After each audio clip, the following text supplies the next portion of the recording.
Hi Taurus, this is Jov. Welcome back sa ating channel.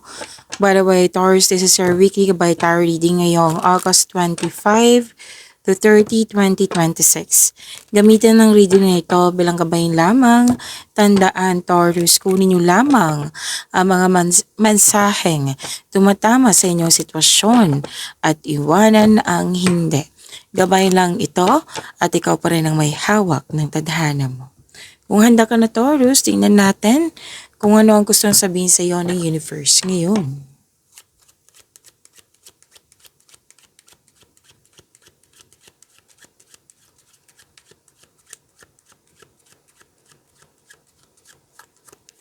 Para tayo kay Taurus ngayong August 25 to 30, 2026.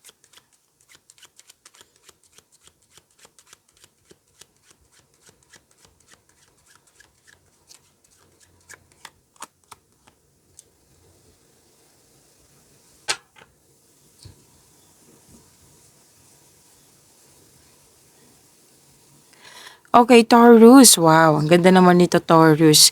Naka-receive kayo ng money. Pwedeng in-expect nyo for this week.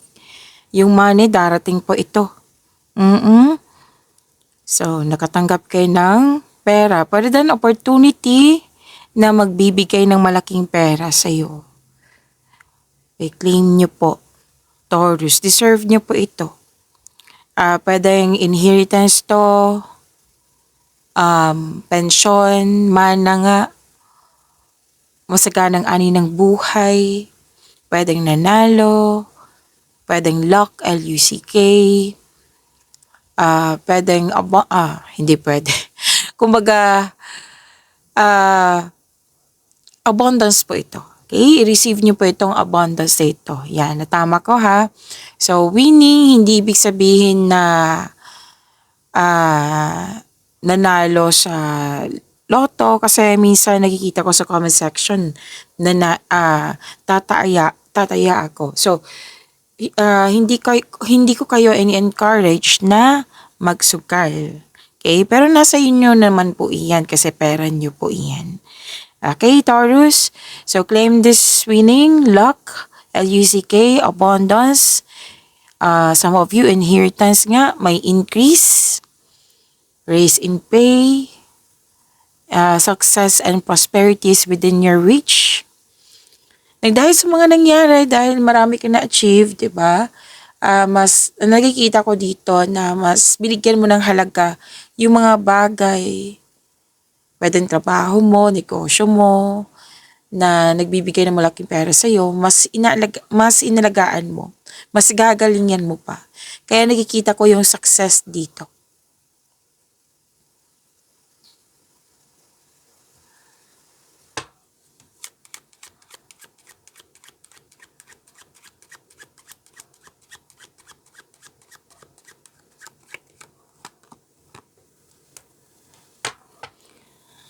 Okay, maging maingat po kasi may nakita ko dito nagsinungaling or tungkol to sa korupsyon. Nakikita ko rin dito na may naging defensive or masyadong naging negative. Maging maingat kasi may traidor nga. May traidor, two-faced person, a fake something or other. Mapanilang deception po. Okay? Na hindi sincere. Yan. Na hindi totoo. Na alam mo na, pero patuloy ka pa rin yung sinusuyo nito. So, nalaman mo na, at least alam mo na, aware ka na. Pwede din pong wala yan. Kasi may nakita ko ditong mistakes or lies. Like, pwedeng in-ignore mo, alam mo, pero in-ignore mo. Or trying to cover up some mistakes or lies or error. Okay?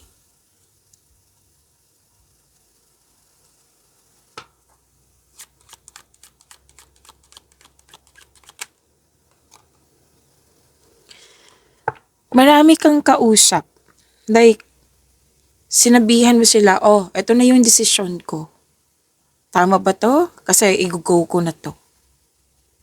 Okay? May mga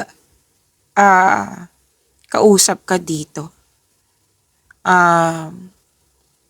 You're weighing the pros and cons in a situation. Nagpuput ka ng test like, Kung hindi mag-work sa option 1, si option 2, proceed ka kay option 2. Maraming kausap nga. Pwedeng negotiation din po ito ha. Nag-interview ka, nag-ask ka sa kanila for factual information, or literal tong job interview, pwede. Pero kung ano man tong negotiation na ito, interview, pag-usap na ito, magkakaroon po ng success. Yes, kausap mo, pwedeng pamilya mo or tinuring mong pamilya or kasamahan mo sa bahay.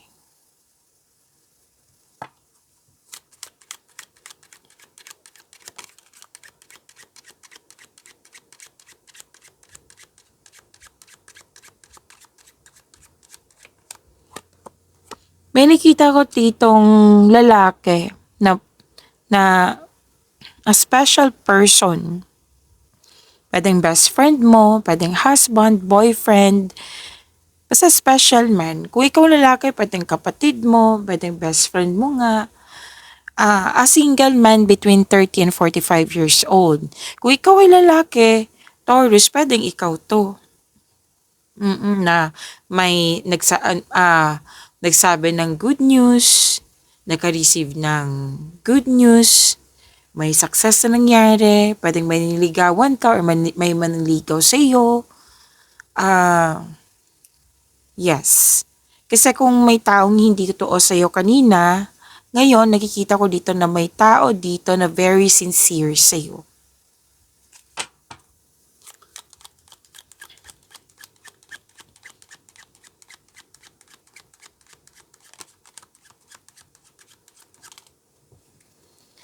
So, I don't read reverse card. Tandaan nyo yan sa mga, anong tawag dito? Sa mga bago dito. Oo.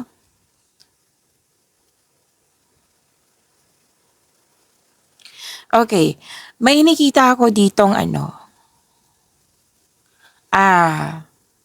pwedeng trabaho mo to or, kasi may nagsabi sa akin trabaho mo to. So, isa-isahin natin ha. Taurus, may medicine man or woman dito. Pwedeng doktor ka, pwedeng ikaw yung nagpa-check up sa doktor, pwedeng ikaw yung nag-advise na mag-check up siya sa doktor. Basta professional man. Pwedeng hindi, medicine man or woman. Pero most of you talagang medicine man or woman to. Na, let's say, ikaw yung medicine man or woman. Nakikita ko dito marami kang ginagawa. Magiging busy. Nagbigay ka ng advice. Hindi lang to doktor caregiver, pharmacist, nurse, kung ano man po ito. Or pwede ngang ikaw yung nakatanggap ng advice. Pwedeng ikaw yung nagpa-check up nga tungkol sa medical concerns or need for emotional or physical healing. Like for example, para makuha mo din yung yung punto ko na sinabihan mo yung kasamahan mo, masyado ka na stress, kailangan mo magpa-check up kasi baka kailangan mo na ng vitamins. 'Di ba? Ang doktor naman na yung nakakaalam na kung ano yung tamang vitamins sa iyo. Okay? So, huwag kayong mag-alala kung ikaw man ito or pwedeng ibang tao na malapit sa iyo na nagkaroon ng health condition, may nakita ako ditong healing. So, ito yung i-claim nyo po, healing.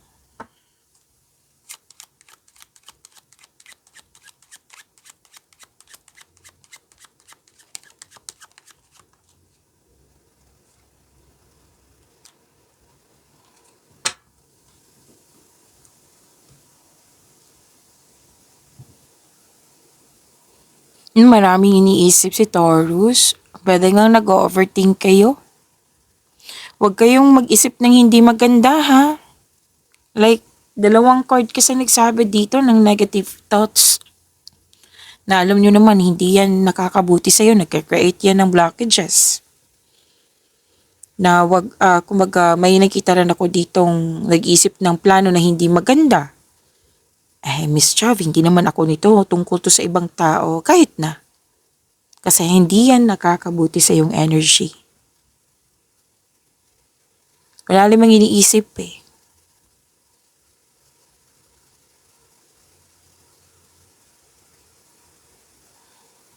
So kung gagawa ka ng desisyon, alamin mo kung bakit hindi ka makagawa ng desisyon. Kasi may ano dito eh. Ito na yung desisyon ko, mamaya iba na naman. Or laban bawi, laban bawi.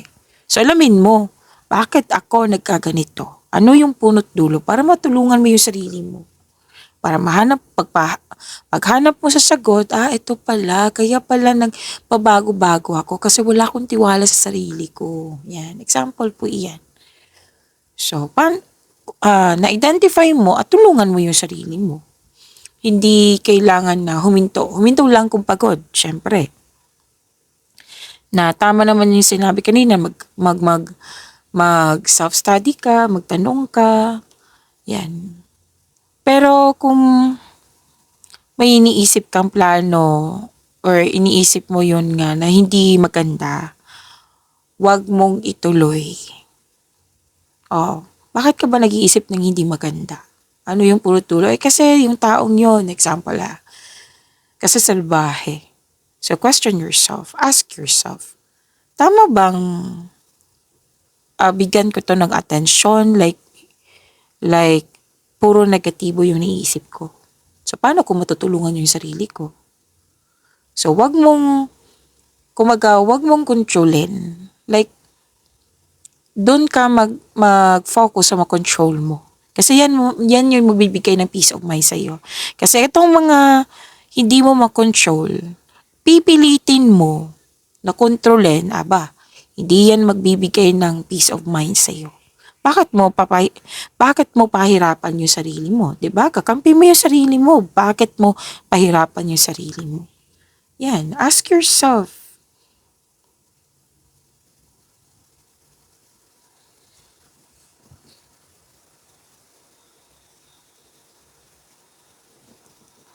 At may nagsabi dito na another man in uniform.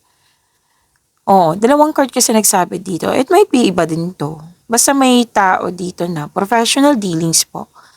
Pwede siya yung nagsabi sa iyo ng news or pwede siya nagsabi sa iyo na, ito yung house rule ha, kailangan mong sumunod kasi hindi pwedeng pasaway. Yan. Nagiging stricto. Or pwede din po na nagkaroon kayo ng alitan. Kasi you're preparing to do battle over an issue. Na nagkaroon ng conflict or na may nabulgar na sekreto. Yan. So, sinabi ng card kanina huwag mong kontrolin ang hindi mo makontrol. Kasi hindi talaga yan magbibigay ng peace of mind sa iyo. Doon ka sa makontrol mo. Okay? Kung pwede po, kung gusto nyo po. Kasi nakaka-drain yan eh. 'Di ba? Nakaka-drain yung negativity. So, focus po kayo sa magbibigay ng inner peace sa iyo. And pay attention. This is sensitive message. Alam kong hindi to lahat makaka-resonate. Pay attention sa excuse lang po sa mga naka-man in uniform dito So, huwag niyong tanggapin kung hindi man kayo. Kasi, may advice po dito sa mga single na babae na kung may nangliligaw sa inyo na man in uniform, sinasabi ng yung card dito na pinapakita niya sa iyo na mahal ka niya pero may plano siyang iwan ka. A playboy. Pero nasa riyon naman po ang desisyon. Okay? So, let's proceed sa inyong kuha tayo ng message for you for this week, Taurus, ngayong August 25 to 30, 2026.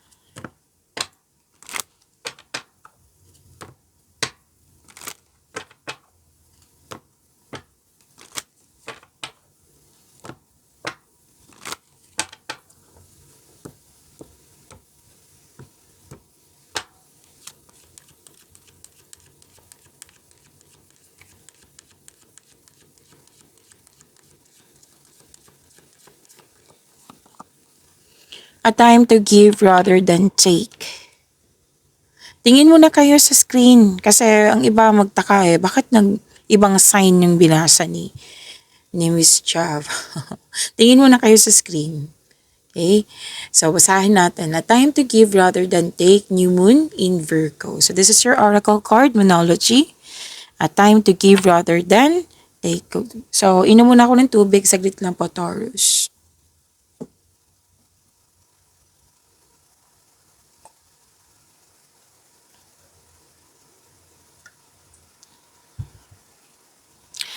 Okay, Taurus.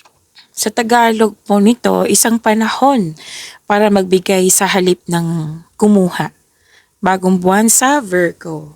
Klaro po yan ha, baka may mag-comment na naman.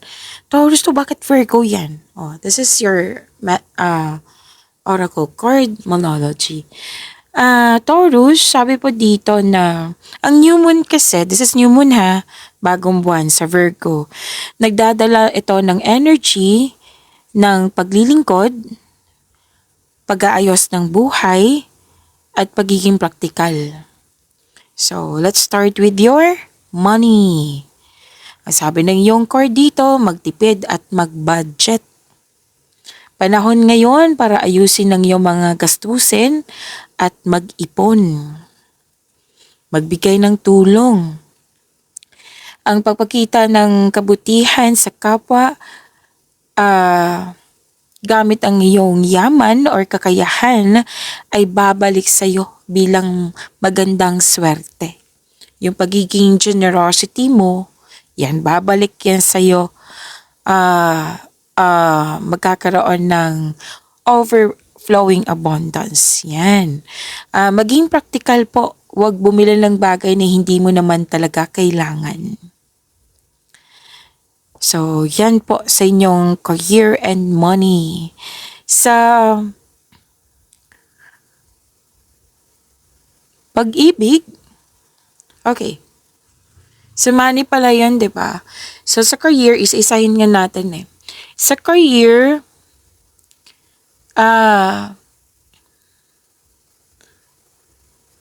tumulong sa kasamahan sa trabaho na walang hinihintay na kapalit.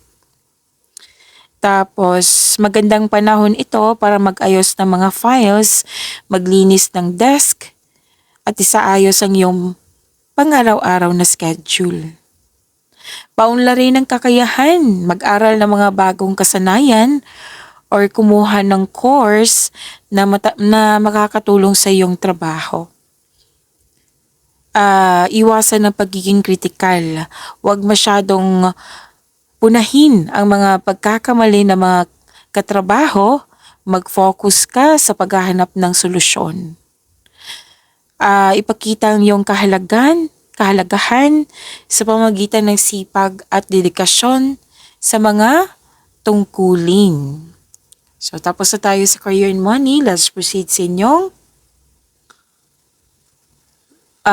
love and romance. Sa mga single muna tayo.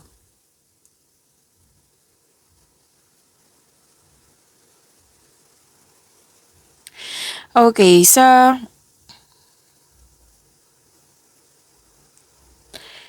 mga single po, ituon ng pansin sa pagtulong sa pamilya or kaibigan bago maghanap ng bagong karelasyon. Ayusin ang sarili. Gamitin ang panahong ito para alagaan ang iyong kalusugan at emotion. Maging mapili. Huwag magmadali. Piliin ang taong may totoong malasakit at magandang intensyon sa iyo. At may magandang intensyon sa iyo. Sa mga marelasyon, suportahan ang kapareha. Tanungin ng iyong kasintahan or asawa kung ano ang maitutulong mo sa kanila ngayon. Okay? Iwasan ng sobrang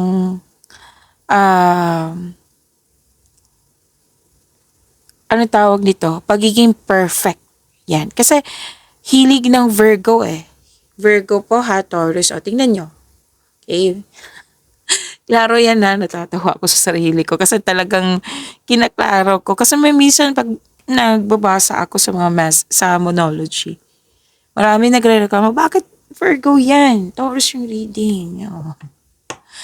Okay, so, iklaro ko lang. Ang Virgo kasi, ang hilig kasi ng Virgo is maging perfecto. Perfectionist.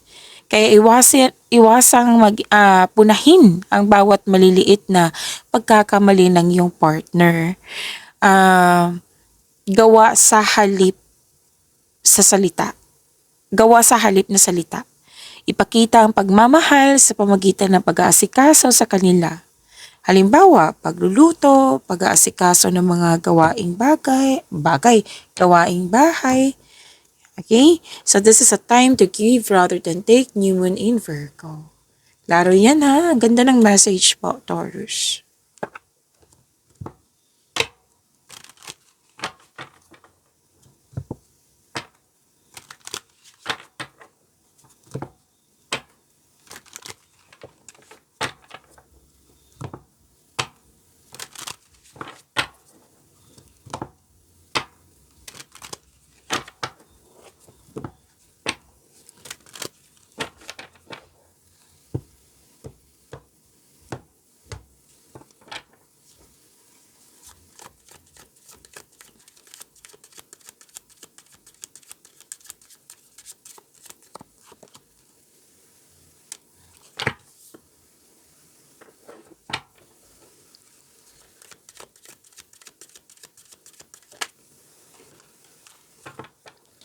Maraming salamat, Taurus, sa mga hindi nag-skip ng ads. Subscribe na po kayo sa ating channel at click bell notification para updated po kayo sa reading natin. Para po sa mga gusto magpa-reading po, comment kayo ng personal reading and check ma-reply sa comment section. Sa mga hindi pa nakakaalam, this is our second channel, Love Chove. So, i-search nyo po dito sa YouTube. I-type nyo po yung Love Chove. Andito po sa second channel natin yung zodiac signs, 12 zodiac signs. Timeless reading and short reading. Like for example, wala kayong reading ngayon, Taurus. So, punta kayo dito sa second channel natin. Kasi may reading kayo. Huwag nyo din kalimutan na mag-subscribe at i-click yung bell notification. Love Chove. Para updated po kayo lagi sa short reading nyo po. Taurus. Yes, that is daily reading po.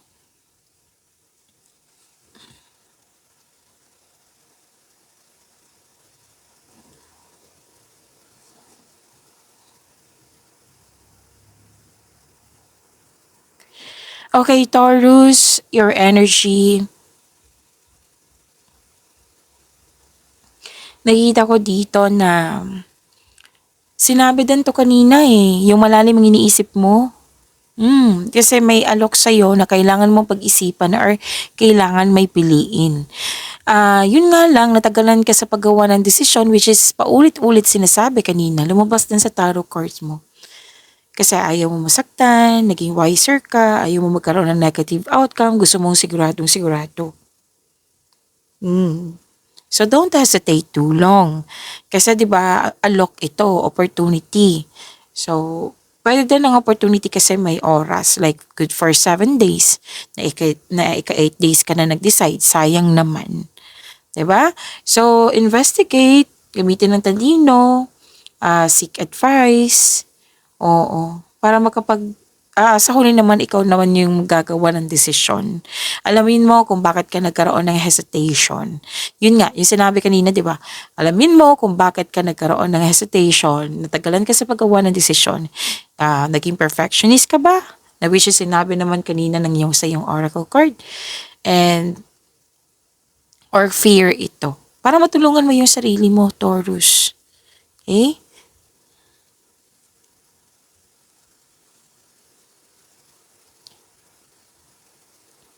Okay, ang ganda nito kasi this is abundance. This is, sinabi naman kanina din, di ba? May abundance, lumabas na naman siya. Nag-clarify siya dito sa tarot cards nyo. Congratulations. Satisfaction and abundance, completion or nearing completion. Thankful ka sa mga biyayang natanggap. You have overflowing abundance, successful and satisfied sa buhay. Yan, deserve nyo magpahinga, mag-relax, mag-enjoy. Kasi naging may sipag kayo sa araw-araw. Love and happiness overflow. Yan. May natapos na gawain. Your health is improving also, which is sinabi na naman kanina, di ba? Na-clarify talaga siya sa dalawang card na ito. So this card signals abundance in all areas of your life. I-claim niyo po, Taurus. Deserve niyo po ito.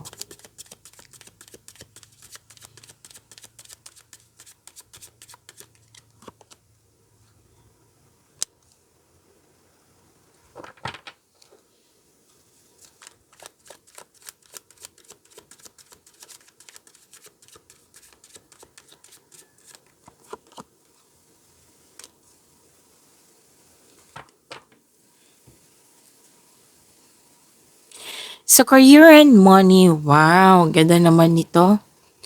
Granted yung manifestation mo.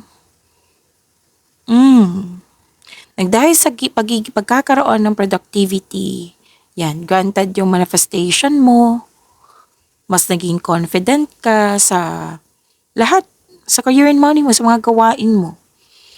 Ginagamit, to create opportunity, advice po ito ha, to create opportunity, gamitin mo yung inherent skills mo.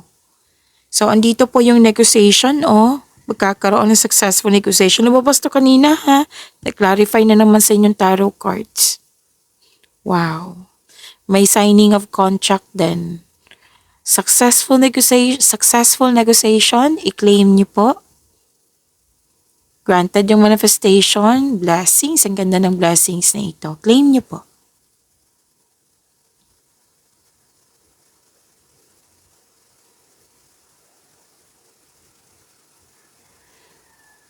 Oh, wow. Dalawang card po mismo nagsabi dito, may nagkasundo. Deal, opportunities, business partnership, kasosyo, may job opportunity din po. So, grab mo na itong opportunity ni ito. Kasi nakikita ko yung magkakaroon talaga siya ng financial growth. Basta planuhin na mabuti at sipagan sa araw-araw po. Ang ganda ng cards mo ha, Taurus.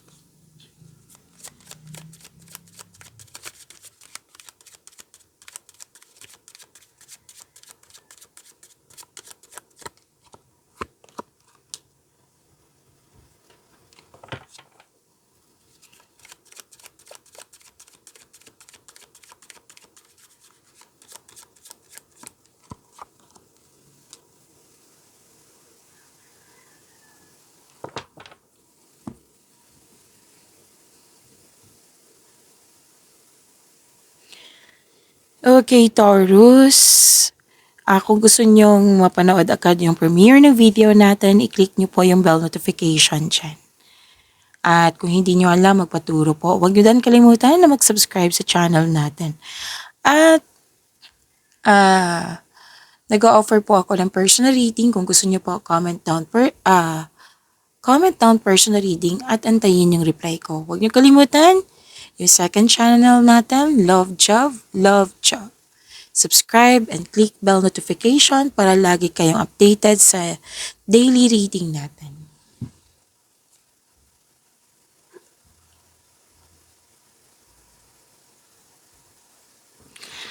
Okay, so love and romance. May maliligaw ka na very charming at passionate partner na very active kang suyuin.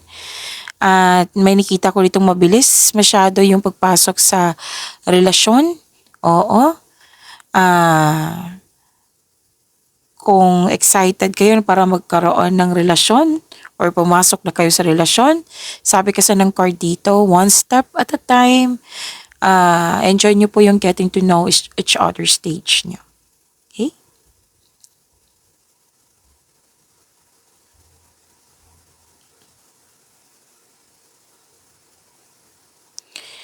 So, para sa mga may relasyon, kailangan nyo mag-usap. Why? Kasi nakita ko dito may toxicity, hindi nagkakaintindihan, hindi naka-move on sa mga nasabi, sa mga nagawa. So, this is ito na yung panahon para mag-usap kayo. Okay? Give up your worries.